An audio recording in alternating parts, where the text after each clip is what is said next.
welcome to another episode of Purple Insider. Matthew Coller here, and look who is back on the show from the Athletic, New England Patriots reporter, Chad Graff, formerly of the Minnesota Vikings beat, and it's a return for you and half of the New England roster coming back to Minnesota. I was just looking at the roster, and I was like, Khyiris Tonga, nice guy. I wrote a story about Khyiris Tonga one time. I mean, there are deep cuts. There are former stars.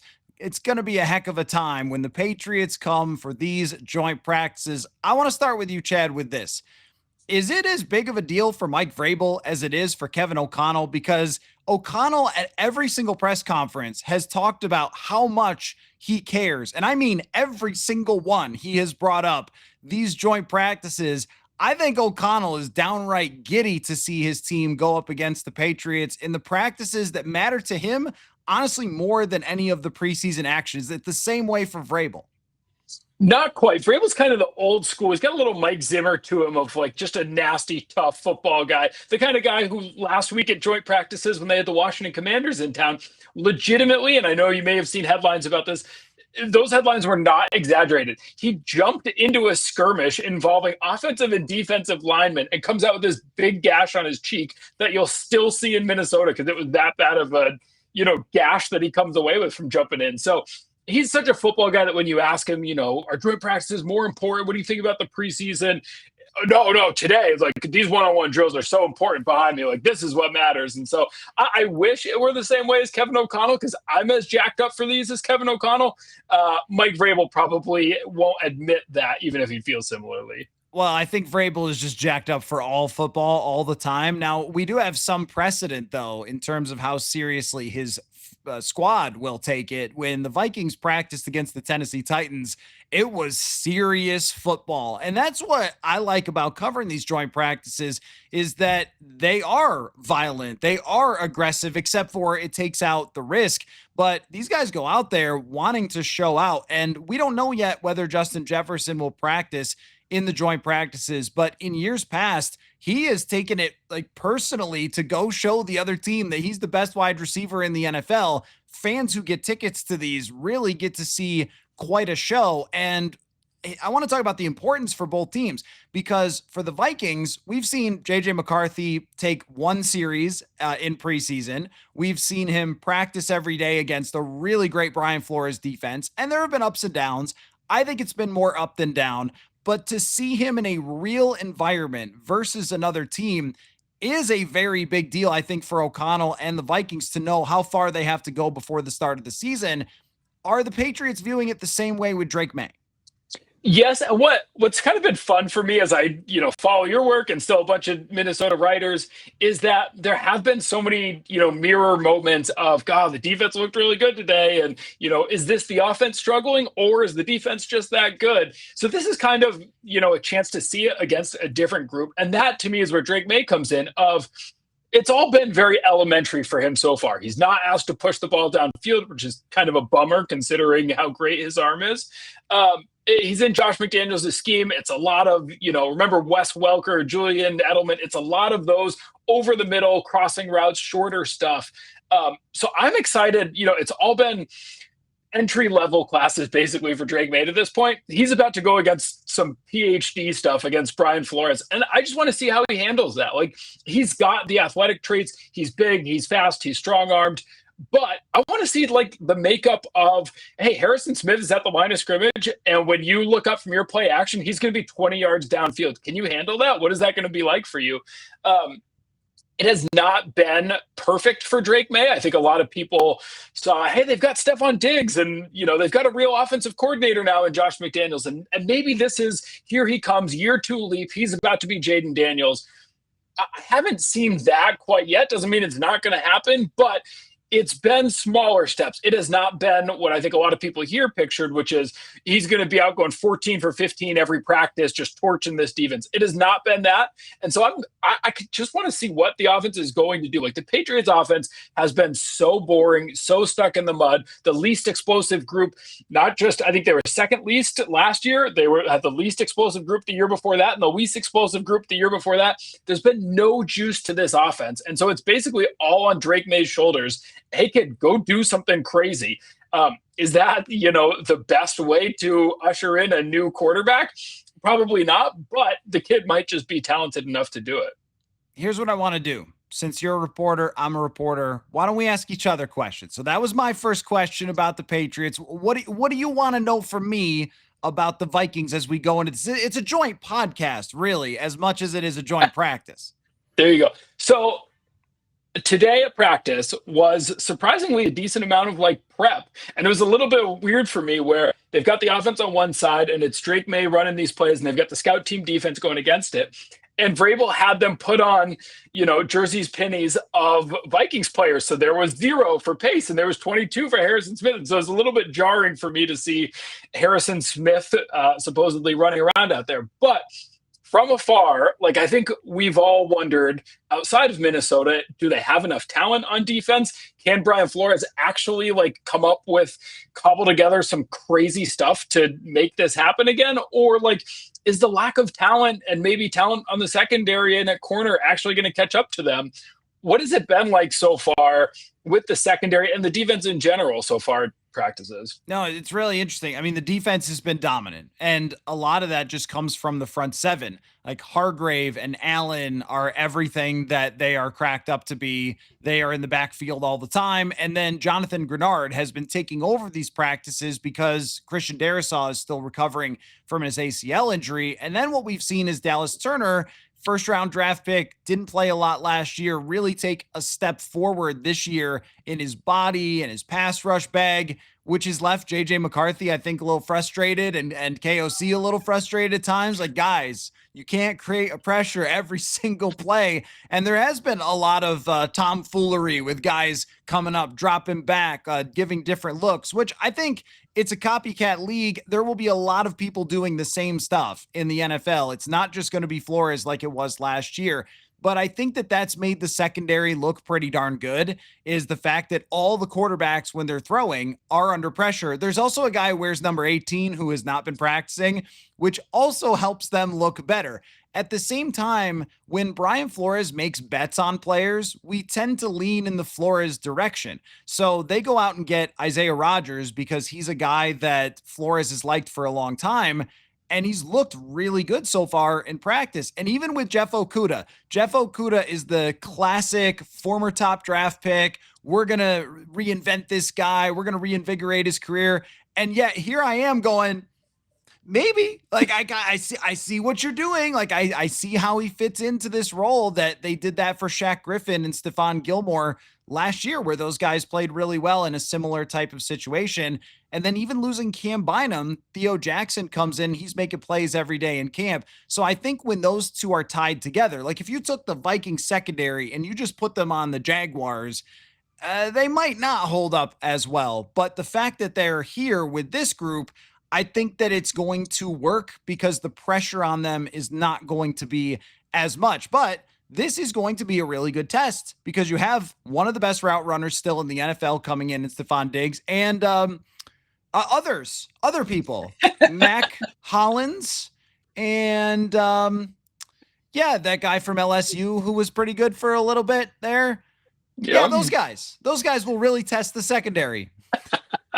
Well, it's funny because I was, kind of paying attention. 22 jumps out to you when you're watching the scout defense. But then, and I just kind of had to think about it for a second of okay, 7, I know 7. And then I saw 26 and I'm like, 26? Who's 26 on the Vikings? So there are a lot of guys similar to that back end of the Patriots wide receiver depth chart that make you pause and think, really, is that guy good? But with Flores, it actually has been, which is wild. And, to go big picture, it was always fascinating to me what Robert Kraft did, pivoting so quickly after Gerard Mayo's disaster to Mike Vrabel.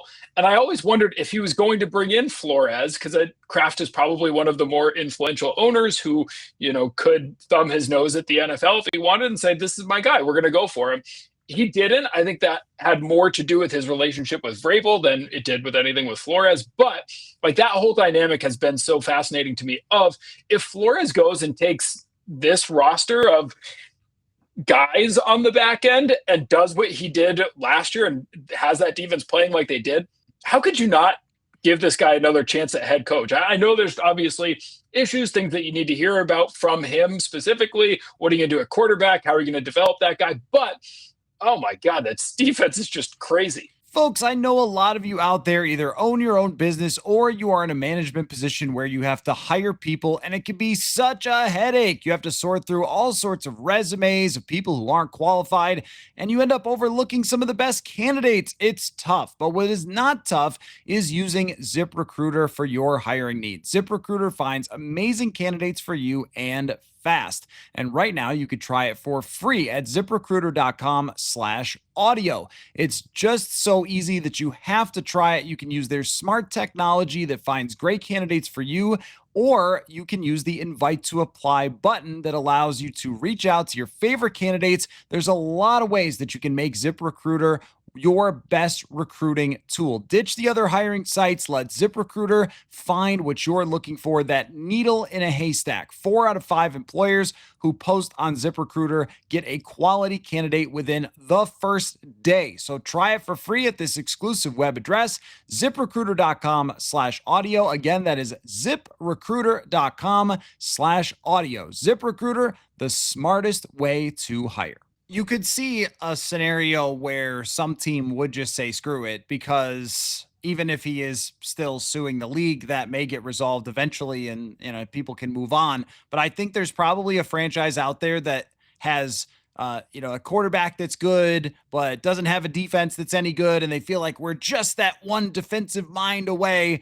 But you're right. Like, I think Brian Flores' real cheat code is not just that he blitzes and throws a lot of stuff at the offense. I think it's his player evaluation where they know who they can move on from. Like, Cam Bynum's a really good player, but they know they have Theo Jackson, who the whole world does not know a thing about, but yet he's a practice legend. Every single day he's got a pass breakup, an interception. They've been seeing this guy for a year. And the same kind of thing goes with Rodgers, where it's like, okay, who is this guy? He's played 500 snaps. He was suspended for gambling for a year. Like, what are we doing here exactly? Then you see him in practice, you go, I get it. So the outside world has a lot of questions about the secondary, where I feel like from watching practice, I'm pretty okay with where this unit is at. Let me ask you about the unit of the Patriots that I think is going to test the Vikings the most. That is the defensive line. I think the defensive line of the Patriots is going to give the Vikings the most problems, especially if Darisaw still isn't in there. And then Will Fries at right guard, still working back from that leg injury, didn't have a great preseason game. And who I'm really watching close, Donovan Jackson, first round draft pick, didn't have a great preseason debut. I'm not saying like hit the panic button, but you really put a guy like that under a microscope, because JJ McCarthy cannot perform if he's getting pressured a lot, which he has been during practice. So where is that at with a $26 million Milton Williams? More. He is now their highest paid player, the highest paid player in franchise history even. And so this is where I think that matchup is going to be really interesting over the next couple of days. Is the Patriots have a good pass rush from the interior. Christian Barmore, who, I remembered sitting with you and we were saying the Vikings should draft Christian Barmore when he was falling to the second round, to go all the way back to whatever year that was, 19 or something like that. But their interior is legit. Barmore, Milton Williams, they're going to be very good. In fairness, they're going up against Garrett Bradbury every day, and Bradbury has had his hands full. We all know his strengths, but also his weakness against bigger, stronger defensive tackles. And, I can think back to like Akeem Hicks and some of those matchups against the Bears that didn't always go great for him. But the outside pass rush for the Patriots is a giant question mark. One of their big free agent, spending hauls that they got was Harold Landry. In a deal that I think surprised people, around $11 million a year. Harold Landry had the worst pass rush win rate by ESPN in the entire NFL last year among qualifying edge rushers. He's been okay. That, if there was a surprise signing from the Patriots, it was that. He's got a history with Vrabel, and so that is mostly the reason. But they gave a lot of money to a guy with a worst pass rush win rate. The edge in general is a giant question mark. Ken White was a second round pick a couple of years ago. He's like this big, strong dude who you'll see throw aside an offensive tackle, and for one play you'll think this guy is totally unstoppable, and then it'll just disappear for 12 plays and So that's, the issue there. Their version of Okuda, the former first round pick, who you think, with the change of scenery, this guy might be legit. Not sure if you remember the name K'Lavon Chasen, an edge rusher out of LSU. Bounced around the last 5 years, hasn't stuck on, was in Jacksonville when he got drafted. He's the guy that, you watch him practice and think, hey, maybe this is it. Maybe they're actually going to get something out of this guy. I've been fooled plenty of times by saying it is legit, so I'm not going to go quite that far, but it's real that he's looked good. And so that matchup, I think, is going to be very interesting to me, which, to kind of bring this full circle, I'm sitting in if I can give your YouTube viewers a little show, I'm sitting in the booth where the visiting coaches sit. And that brought me back to 2018 when John DeFilippo was the offensive coordinator in his second to last game. Remember, this was against Belichick and Brady. Belichick was doing that funky stuff where he would have no down defensive linemen, and Mike Zimmer was roaming the sideline furious, like, why are we not running the ball? Run the ball. And so I think this was basically the game that ended that tenure. Obviously, Seattle was the next week, I think, that actually ended it. But that was when Zimmer was losing his mind that there was no running game, which brings me to what the Vikings are going to do in the running game. It was interesting from afar to see them bulk up, get bigger on the offensive line, to embrace, perhaps at least, and correct me if I'm wrong, but seemingly embrace more of a bully ball style than we're going to beat you with outside zone. How has the running game looked so far 3 weeks in? It has reminded me a little bit of that following season of 2019 with Kevin Stefanski. And I think it was a part of the theory wasn't just you got to run the ball, but it was also that Kirk was in the shotgun all the time. He was asked to do a bunch of different stuff, reads, motions, and they just put everything on Kirk's shoulders. And I think, Zim was saying, why aren't we running more play action? Why aren't we running the ball to set up those play actions? And that's why he goes out and he gets Gary, the play action king, and he goes out and gets, Kevin Stefanski and moves him up into that role. But I've noticed them going to more of an outside zone run game, which I think is really fitting for their line. I think it's really fitting for their running backs. Aaron Jones did that a lot in Green Bay. Jordan Mason did it a ton in San Francisco, of course, with Kyle Shanahan. So there's that connection there. I think that they are crafting this run game to the running backs that they have. One of the biggest developments of camp, I think, has been Jordan Mason looks fantastic, which isn't a shocker because he averaged 5 yards a carry. And it is weird to see San Francisco signing Amir Abdullah and some other guy, Jeff Wilson maybe, and you're like, didn't you guys have Jordan Mason? But I think their salary cap may have gotten in the way of signing him to a bigger contract, but he's been kind of a revelation for their run game. And I think that they are, especially based on what we saw just a little bit in the preseason. I think most of JJ McCarthy's passes were play action in some way. There's going to be a lot of that. And I think that they have to guide him into the season as much as you can. The first couple opponents are Chicago and Atlanta, not exactly scary defenses. Can you get ahead? Can you run the ball more? Can you run play action more? So I think we are going to see a little bit more of an offense that maybe Mike Zimmer would be proud of. He's not going to go full Zim. He's not going to want 35 carries a game. Zim, they'd be down 21 points and he'd be like, why aren't we running the ball more? What is going on? We got to set up the pass with the run. So that's never going to be KOC, but I think that they are going to hunt explosives off of the play action. And really the run game is another part of this. In practice, it's looked really good. And then, of course, fans want to know, wait, does that mean our run defense is a concern? Like, I don't know. This is why we have joint practices, I think. Which is just the perfect thing that encapsulates training camp. And I'm guilty of it too, of you see this one awesome play and all the fans go wild and cheer. And that was crazy. It's like, well, your starting cornerback did just get torched for that touchdown that you're cheering, or vice versa, groaning a sack. Well, that's your guy too. They're both on your favorite team. You can celebrate every play if you want. The running stuff is just so interesting to me because, obviously plenty has been made about the offense that JJ McCarthy was in college and how that's going to adapt to KOC. And I was just curious because it looks like Josh McDaniels is going to bring with him, and this could be a product of the fact that the Patriots don't have good wide receivers, a bigger offense, 12 personnel, 13 personnel. They're playing the fullback all of a sudden. will Kevin O'Connell use less 11 personnel, you think, just to, lean into perhaps the strengths, or at least just not hold JJ's hand, but help him out and guide him in his first year as a starter? I think to start the season, they're going to have to, because Jordan Addison is going to be suspended for the first 3 games. And also, they just gave a huge contract extension to Josh Oliver, which, not a household name by any means, but probably the best blocking tight end in the NFL. And then also somebody who has caught like 75% of his passes over the last 2 years. He's got, I think, 44 catches on 52 targets or something like that. Not deep balls exactly, but he's got good hands. And if you're comparing it, this is one of the biggest questions for this week to tie it into the joint practices is I think the Patriots secondary has some dudes that are pretty good. Carlton Davis, I know, is definitely a good player. Jabril Peppers, Marcus Jones. So some good players there.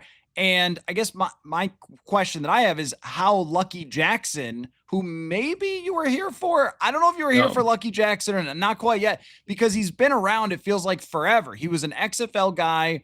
They picked him up. He was on the practice squad, and then all of a sudden, Jefferson goes out of practice. We're looking around like, oh, it's going to be, and unfortunately, Rondale Moore looks like he's out for the year after the other day. We're looking around going, okay, is it going to be their draft pick, Ty Felton? Is it going to be Rondale Moore? And like, oh, Lucky Jackson is taking all of the reps with the first team. This is going to be a real test for him. He was good in the preseason game. That's not all that telling usually. But the wide receiver depth here in the first and the second team, I think is going to be a huge test. I think both teams are really looking at their wide receivers saying, show me something here, because the Vikings have to decide, are we going to go out and get somebody else or not? Which is going to be fascinating, like come cut down day when all of a sudden there's a lot more wide receivers available if they dip into that, which is going to lead to what I want to ask you. But this Patriots team, it's not a roster that especially scares you. There's not a ton of household names. What they have been good at so far through 3 weeks in joint practices against Jaden Daniels and the Washington Commanders is their secondary has been surprisingly good. Like Jabril Peppers has, had a bit of a resurgence the last couple of years and is starting to, play like the first round pick that he was however many years ago when he was so exciting out of Michigan. They've got a true top 10 cornerback, Christian Gonzalez. I don't think he's going to practice, which is a bummer. It would have been a ton of fun to watch Justin Jefferson against Christian Gonzalez. We may get neither of them, which kind of stinks, but Carlton Davis, still a good cornerback. And their depth, like I think every team at this point in camp has a position that surprises you. And those guys are good. Really? Was not expecting that. For the Patriots, it's been their secondary. Both their safeties and their cornerbacks have been the guys that, as you look down the depth chart, you think DJ James, who the hell is that? Why is he making plays? Alex Austin, what is this? They drafted Craig Woodson, I think a former Cal Bynum teammate. And so, the secondary's been surprisingly good, which is going to be interesting to see how that fares against the wide receivers from the Vikings, all of which is a roundabout way to say one of my favorite things to read this offseason, and, just about every season, is your argument the Vikings should draft with their first pick a wide receiver. I genuinely love it. And at the start of it, when I click the story, I always think, that'd be crazy. What are they doing? And by the end of the article, I kind of think, Coller kind of sold me. It would be fun to see them with another weapon and another toy. So where are things at? Is it not Felton that is going to be that guy? Like, is Addison's out? What are they going to do behind Addison and Jefferson? Yeah, I know. I think on draft night, I may have fist pumped, not for them, but for me. Just like they agree with that take that they need to draft another wide receiver. Nothing if not consistent. I think going back, I made the Antonio Brown argument, and then everyone thought I was crazy. And then Antonio Brown went to a team with 2 good wide receivers and won the Super Bowl with Tampa Bay, and then went absolutely insane. So, but they got him before he was crazy. Anyway, mid crazy. But the point being that it was a good idea for them to draft Ty Felton, because Jalen Naylor's going to be a free agent for next year. But when you draft somebody in the 3rd round, there's always an assumption, and you know this from the fans, that 3rd round pick is just going to be a star immediately because he's got enough highlights. They've heard of him. You can find all the information. Usually by the 3rd round, everyone still loves the guy. Night 2 is a highly rated night of the NFL draft, and he was the last pick, and it was kind of a cool story for him and everything. But if we're being realistic, third round draft picks need development. They are not guys who you can just say, oh, well, plug and play. Usually that kind of ends early in the second round. If you look historically, first rounders, of course, play right away into the early part of the second. But once you get past maybe the 10th pick in the second round, you're talking about guys who need to have a year developing behind the scenes, or guys who become kind of role players. I think what Felton's going to be right away is he's going to be a role player. He's going to return kicks. He's going to be a punt gunner, and he seems to have a real talent for the punt gunning. And then he's going to develop to be the next Jalen Nailor, because one of the reasons the Patriots don't have any good wide receivers is how freaking hard they are to find. I mean, if you want one and you don't have one, you better go get somebody who's coming off an injury or pissed or both with Stephon Diggs, or is on party boats chewing bubble gum with a lot of celebrities. Like, there's got to be an issue with that guy for you to get your hands on him. So you have to draft them and develop them. And I think that that's what they're looking at with Felton. But Jackson is like 27 years old. He's been around pro football for years. He played a little bit in the CFL, the indoor league. He's kind of that guy. He's just more ready to do this. I think Felton needs a lot of development there. But of course, the draft pick did get an A+ in the recap from me. I want to bring us back, though, because the highlight of this, of course, is the quarterbacks, Drake May and JJ McCarthy. Everybody will be watching. FanDuel question of the day. Actually, I have two of them for you. I'll give you the first one now and the second at the end. I was looking at FanDuel over-unders for Drake May and JJ McCarthy in terms of yardage, and this was interesting to me. For Drake May, 3,275 yards, and for JJ McCarthy, 3,575. So that's 300 more yards being given and the over/under to JJ McCarthy than Drake May. FanDuel question of the day is: do you agree with those numbers? Would you go over for Drake May? Would you go under for JJ McCarthy? Because I think that's a little low for Drake May, who's probably going to have to play in some games where he throws for 300 yards. I would go over, but it doesn't shock me because Vrabel is one of these older coaches or old school coaches who does want to run the ball and have a 50-50 balance. And that stuff is genuinely important to him, right or wrong. And also, like, their running backs are good. They can draw up a good run game. Josh McDaniels can do that. We can say a lot about his head coaching tenure, but as an offensive coordinator, he is effective there. The wide receivers, not very good. And just what is around them, including the offensive line, not very good. And so those are things that are going to make it difficult for Drake May to put up those numbers, to go over on that FanDuel number. And so, this is going to be very interesting to me at joint practices, because so far it does feel a little bit like Drake May is this big V8 engine who can do all of this crazy stuff and can run and can throw on the run, chuck it 50 yards with ease. He does feel like he's been put into like this Toyota Prius or something, and the governors are on, and no, don't look downfield. We are going to work over the middle, and we're going to stay on schedule. And second and 6 is great. Let's not have second and 10. And so it all just feels a little bit hamstrung by the fact that the offensive line kind of stinks. They're scared about his turnovers. He did throw a lot of interceptions last year. I would argue it was because they were constantly losing. They were a really bad football team, and he was throwing it into windows where his wide receivers could not win because they had the worst wide receivers in the league.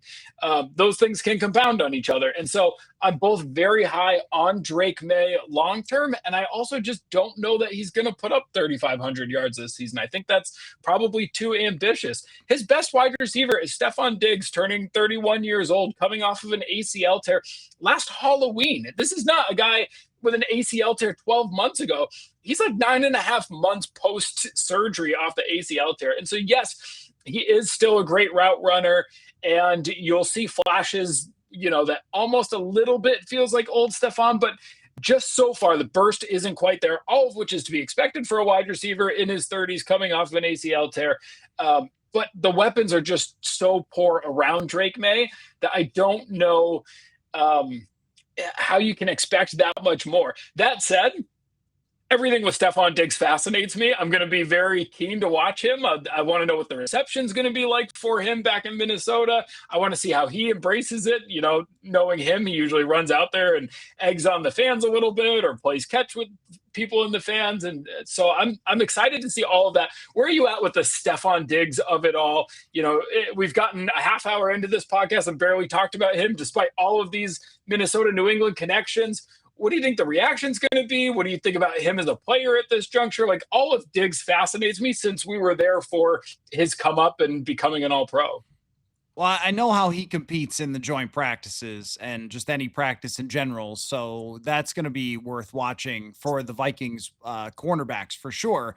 But as far as Diggs goes, I think that with him, for Vikings fans, that at first there was some bitterness, and it was kind of split between the, well, better to be without him because he's a diva and all this sort of thing. Now, you and I both know that Stefon is a very intelligent guy.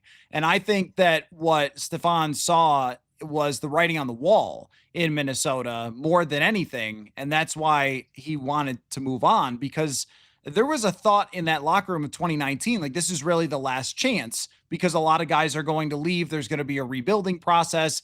And when they extended Kirk, that's when he sent out the famous time for a new start or something like that tweet that got him traded to the Buffalo Bills. And then even the Bills looked like they had their best shot. Now, it turned out that wasn't the case because Allen is so good. Then kind of forced his way to another team that looked like it was on the rise. And now I think he should just be happy to be a top wide receiver. But I think time heals the wound, and also Justin Jefferson heals the wound. Like, that trade, if they had traded for the next Troy Williamson or Laquan Treadwell, and that's how it turned out, I think people would be yearning to see Stefon Diggs again and angry at the franchise for trading him and everything. But it's like, all's well that ends well. He helped Buffalo be a highly competitive team. Justin Jefferson has become the best receiver of a generation. Like, everybody's happy. But at this point in his career, it just seems like it's a lot to ask for him to be a number one wide receiver. I think he'll get cheered in Minnesota. I think that, I still see a lot of Diggs jerseys and kids walking around with Diggs jerseys. He's beloved. He's the Minneapolis Miracle Man. You can never take that away from him and how well he performed here. So I think everybody's over all of that. I would be shocked if I heard any boos or anything like that for Stefon Diggs, unless it's kind of just jokey or playful with him. But I think that when you draft a Drake May, and the best you can do is the wash-ups from the 2019 Minnesota Vikings, I just am not really. And look, a rookie left tackle, I'm going to be really interested to see what Will Campbell looks like. Morgan Moses is a guy who sort of bounced around. Hunter Henry was good like 5 or 6 years ago. I mean, this is just not a good group of players. And I think that they couldn't be farther away. As we talk about that FanDuel question of the day, they just couldn't be farther away with the supporting casts, where we're going, Addison's out for a couple games. They'll be fine. They got 2 great running backs, 2 great tight ends, another, superstar receiver. They'll be okay. They'll survive it. Where, I mean, if you lost Stefon Diggs, who's doing, like, is Kyle, what round was Kyle Williams? Is that the 4th round? Like, 3rd round? Like, he's like the next man up, right?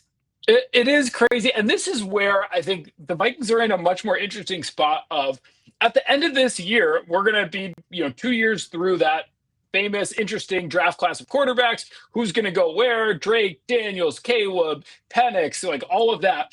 You should feel like you have a better answer. And I feel like even after his rookie season was wiped out, the Vikings are going to have a pretty good answer on what J.J. McCarthy is after this, because they have an awesome offensive play caller, a really good head coach, awesome wide receivers, good tackles, and seemingly an improved offensive line. Like, you should, when you surround them with all of that, if nothing else, you're going to get your answer. We got the guy or we don't got the guy.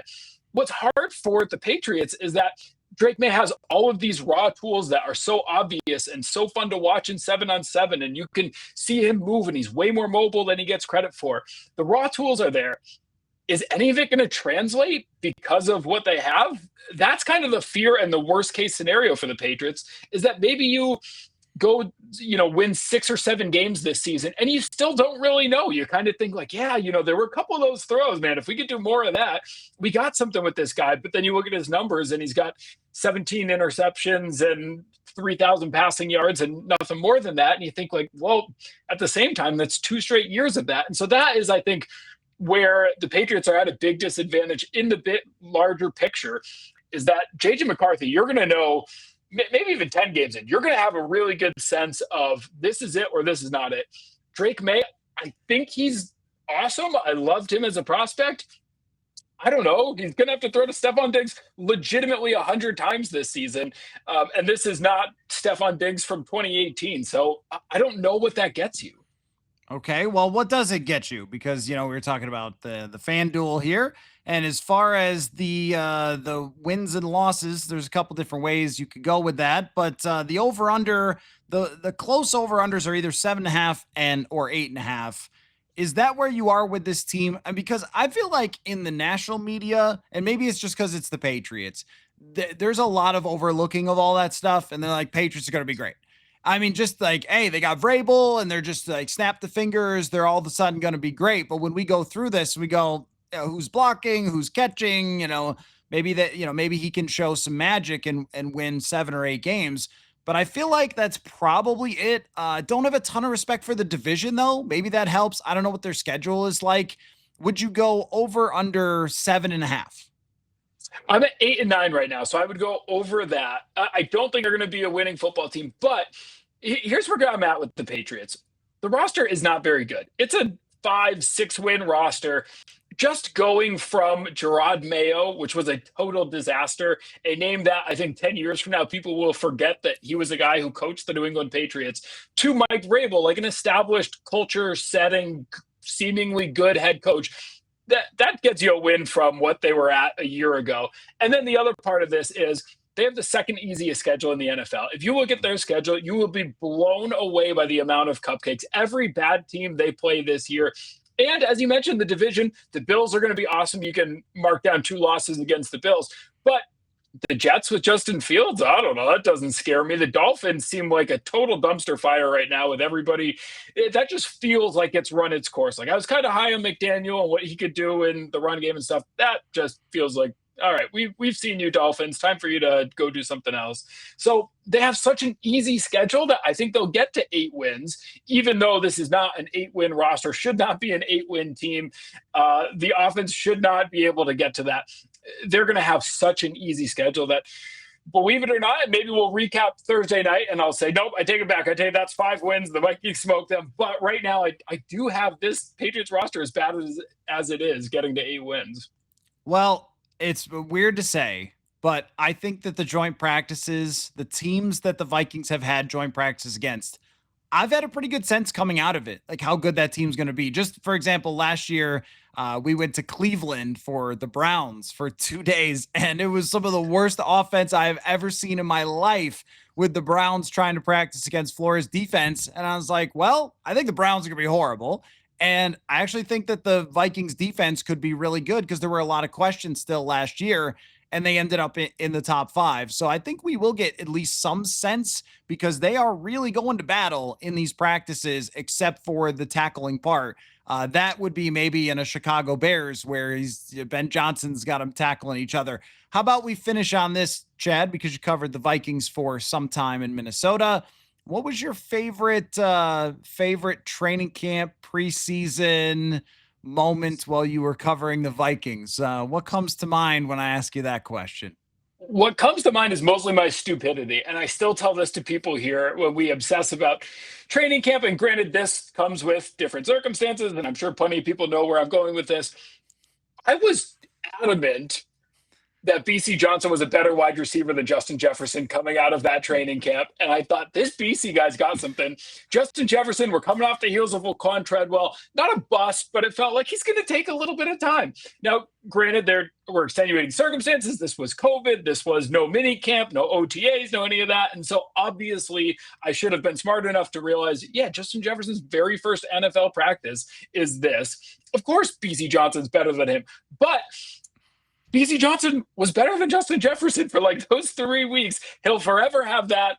When I think about my own stupidity, that's one of the first things that comes to mind of, guys, this BC Johnson, 81/18 here, guys. Well, I will admit, though, that we all thought that Jefferson wasn't going to start right away, because now that still gets brought up occasionally. It's like, well, Justin didn't even start, and that's crazy. It's like, wait, he missed the first part of that camp with COVID, so he didn't have the offense down. It did take him a couple of weeks, and BC Johnson, I think, could have had a pretty legit career. He had a couple of injuries that You just can't afford, if you're a 7th round draft pick, to still stay in the league. But it definitely looked that way. I remember talking with Mike Clay, who does all the fantasy projections, and I was like, I don't know, Mike. I mean, he's just not getting those first team reps. Like, maybe BC's going to end up with more targets. So you were not alone. I thought you were going to go Jordan Taylor, because you talk about being all in. You were all aboard the Jordan Taylor train of like, this guy's wide receiver 3. He's got a great story. Here he comes. And then just didn't make the team. I also thought, from your perspective, a lot of little funny, silly things happen behind the scenes that we don't, mention to the public, but maybe statute of limitations on this one, that we were called into a meeting with the coach because somebody reported that a running back was playing in the slot, and we weren't supposed to report schematic stuff and all that. And that running back never caught a pass out of the slot in his life. It never happened, but it was like, you just can't be putting out there details of our offense and what we're going to do. Like, you're not putting that guy at wide receiver.